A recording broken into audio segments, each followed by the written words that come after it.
Welcome back to All This Math. This is Professor Parker, and we're doing some more ACT prep. All right. So we're about to do a word problem.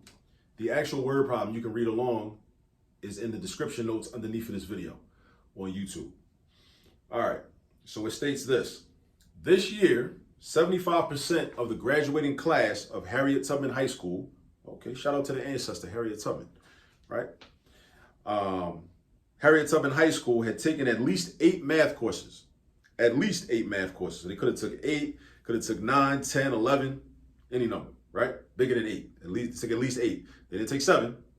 They took at least 8. 75%. Of the remaining class members, 60% had taken 6 or 7. 6 or 7 exactly. Exactly 6 or exactly 7 math courses. Here's the question. What percent of the graduating class had taken fewer than 6 math courses? So either 0, 1, 2, 3, 4, 5. 0, 1, 2, 3, 4, or 5. Right?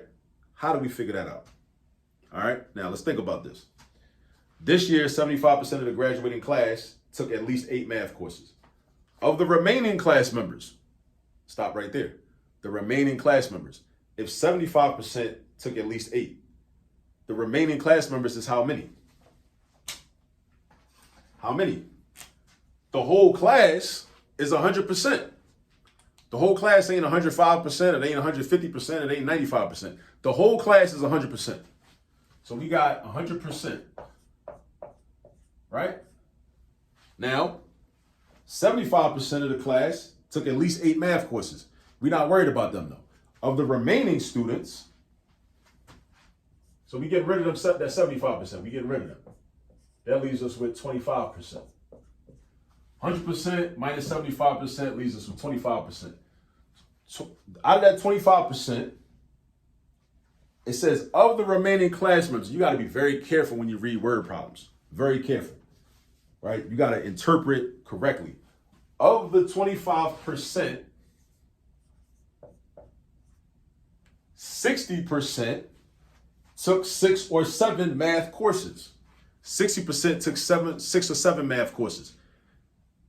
Now, what percent of the graduating class took fewer? So, in order for you to have taken fewer than 6 or 7, or fewer than 6, you must be in what percentage? If 60% of this group, right? So look, 60% took 6 or 7. Again, altogether, this group can be represented as 100%.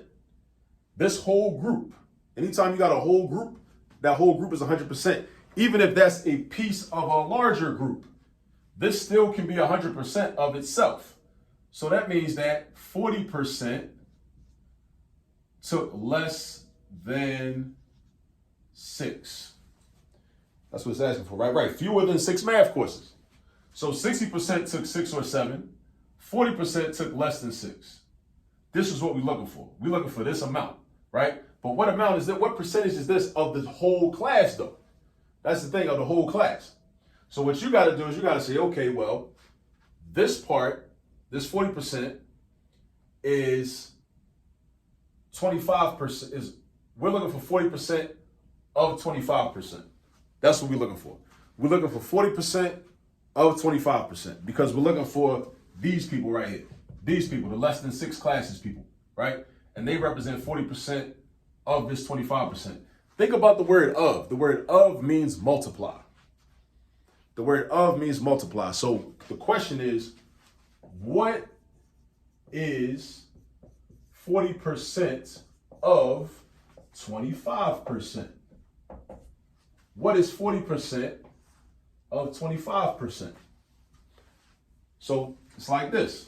Let's convert it to an equation. The word what means x. That's our variable. The word is means equal sign.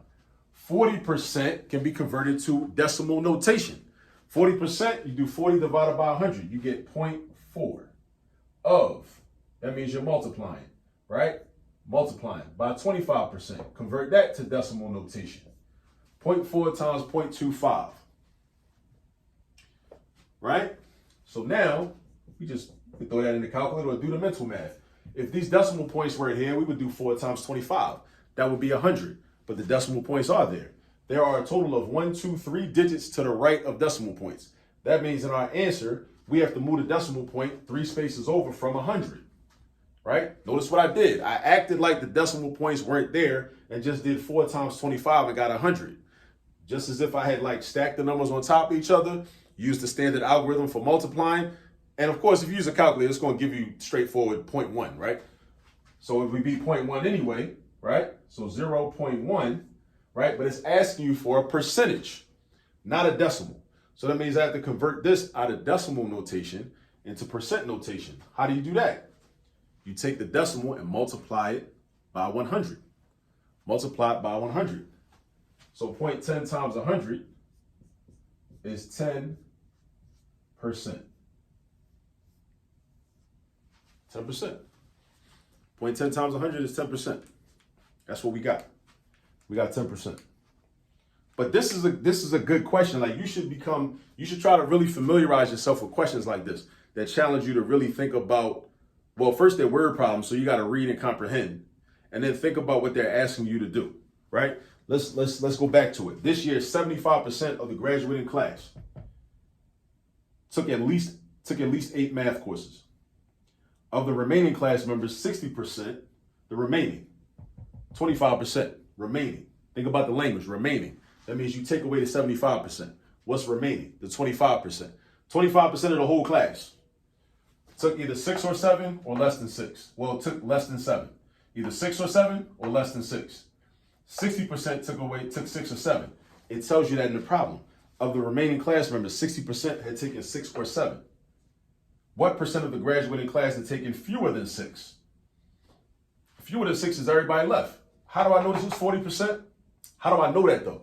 That's key. Somebody might not have understood that. How do I know that's 40%? Because this 25% is a whole amount. So while this is 25% of the whole class, it's also 100% of its own amount. It's 100% of its own amount. So if it's 100% of its own amount, it can be broken down into 60 plus 40. Where did the 60 come from? In the problem, reading the problem. Where'd the 40 come from? We had to figure that out. We had to figure out the 40 because we know this is also 100% of itself. This is 100% of the people that took 7 or fewer courses. That's 100% of those people.